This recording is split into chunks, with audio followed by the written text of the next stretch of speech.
Pas akuzave të bëra disa ditë më parë nga ish kryeministri Sali Berisha se në gjimnazin e Kavajës shitet drogë dhe se këtë drogë e shet Elvis Roshi me drejtoreshën e gjimnazit, ka ardhur edhe reagimi i trupës pedagogjike të gjimnazit Aleksandr Mojsiu në Kavaj. Drejtoresha e kësaj shkolle, Rovena Xaxa, e ka quajtur shpifje të mirëfill postimin në Facebook të ish kryeministrit Berisha, duke shtuar se do ta ndjek në rrugë ligjore këtë shpifje të ulët të ish kryeministrit. Xaxa deklaroi se në gjimnazin e drejtuar prej saj, ky fenomen nuk ekziston.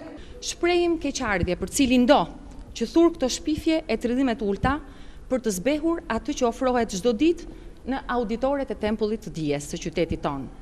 Në emrin tim si drejtoresh e këtij gjimnazi, në emër të 800 nxënësve që frekuentojnë çdo ditë auditorin, në emër të stafit pedagogjik, të komunitetit të prindërve, si e zgjedhur dhe kryetare e Komisionit të Arsimit, ndaj me opinionin publik se nuk ka patur dhe nuk ka asnjë rast të vetëm të konstatimit të tendencave të këtij fenomeni dhe përpasoj nuk është tregtuar dhe konsumuar lëndë narkotike në ambientet e gjimnazit tonë.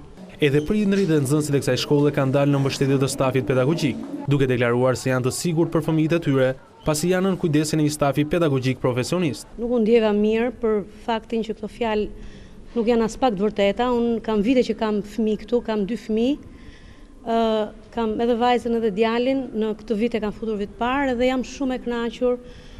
Jam te mase e gëzuar, do me thonë që ky staf pedagogjik punon me këto fëmijë, edhe nuk kam patur asnjë lloj problemi. Për ne është e papranueshme dhe absurde që të pranojmë se brenda territoreve të shkollës sonë, të këtij gjimnazi, të blihet, shitet apo konsumohen lëndët narkotike. Pak ditë më parë, ish kryeministri Sali Berisha në një postim në Facebook akuzoi kryebashkiakun Elvis Roshi dhe drejtoreshën e gjimnazit se drejtonin tregtimin e lëndëve narkotike në ambientet e gjimnazit të Kavajës Aleksandr Mojsiu.